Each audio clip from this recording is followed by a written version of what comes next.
आज हम कुछ स्रोतों के जरिए होम्योपैथिक उपचार मैग्नीशिया म्यूरिएटिका, जिसे मैग एमबी कहते हैं, उसे समझने की कोशिश कर रहे हैं।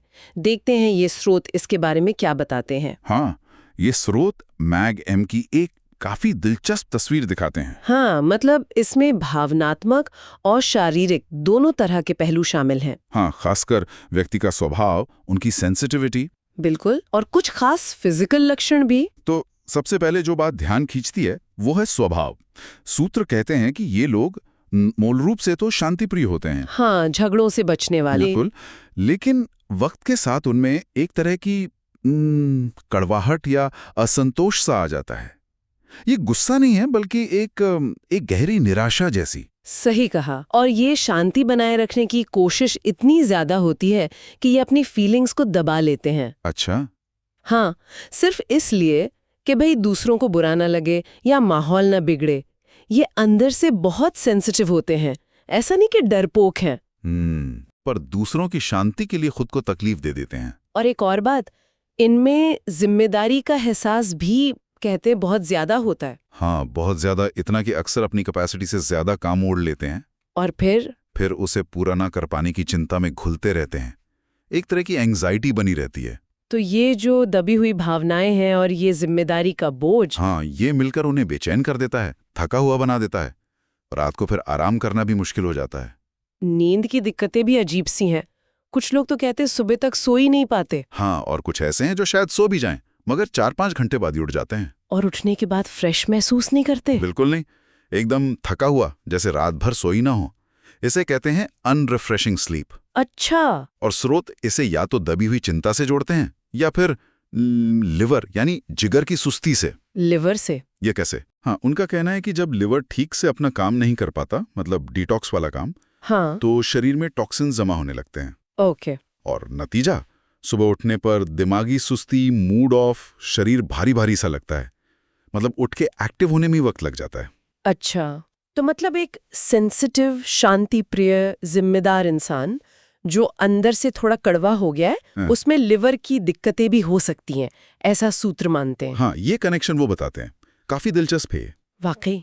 अच्छा, शारीरिक लक्षणों में और क्या खास है? ये मोडालिटीज वाली बात। हाँ, बिल्कुल। मोडालिटीज यानी वो चीजें जो लक्षणों को घटाती या बढ़ाती हैं। लेडिसिस में बहुत ही खास बात है, लेटने पर तकलीफें बढ़ जाती हैं। लेटने पर? हाँ, खासकर आंखें बंद करते ही। बेचैनी, चिंता, नींद ना आना, यहाँ तक कि अगर खांसी भी हो तो वो भी लेटने पे बढ़ जाएगी। अरे, आंखें बंद करते ही बेचैनी बढ़ना, ये तो बहुत ही अजीब है ना? और राहत पाने के लिए फिर उठकर टहलना पड़ता है। अच्छा, और वो समुद्र में नहाने वाली बात, उससे भी तकलीफ बढ़ती है? हाँ, ये भी एक लक्षण बताया गया है। शायद समुद्र का पानी या नमक उनकी बॉडी को सूट नहीं करता। और आमतौर पर इन्हें ठंड ज्यादा लगती है, मतलब कोल्ड इंटॉलरेंस होती है। ओके, ठंड बर्दाश्त नहीं होती। हाँ, लेकिन इसमें भी एक विरोधाभास है। ठंड लगने के बावजूद खुली हवा में इन्हें बेहतर लगता है। खुली हवा में? हाँ, भले ही ठंड हो, हाँ, चाहे गर्म कपड़े पहने हो, खुली हवा चाहिए। और एक और मजेदार बात, क्या? ठंडी तासीर के हैं, लेकिन रात को सोते वक्त अक्सर अपने पैर चादर या कंबल से बाहर निकाल देते हैं। अच्छा, पैरों को ठंडा रखना चाहते हैं शायद। शायद। ये भी एक अजीब कॉम्बिनेशन है। बिल्कुल। और खाने पीने की आदतें, कुछ खास पसंद? मीठा खाने की इच्छा होती है, फल और सब्जियां भी पसंद आती हैं। अच्छा, और कोई चीज जिससे दिक्कत होती हो? हाँ, दूध से अक्सर परेशानी होती है, या तो तबीयत बिगड़ जाती है या फिर दस्त वगैरह लग सकते हैं। ओके, दूध सूट नहीं करता। और एक और चीज, हल्के से छूने पर भी ये लोग बहुत सेंसिटिव हो सकते हैं। मतलब लाइट टच भी इन्हें इरिटेट कर सकता है। तो अगर हम सार देखें तो ये स्रोत मैग-मेम को ऐसे व्यक्ति से जोड़ते हैं जो स्वभाव से तो शांति प्रिय है, जिम्मेदार है जी, पर जिंदगी की निराशाओं और शायद खुद पर डाले बोझ की वजह से अंदर ही अंदर कड़वाहट पाल लेता है, झगड़ों से बचता है, अपनी फीलिंग्स दबाता है। बिल्कुल सही।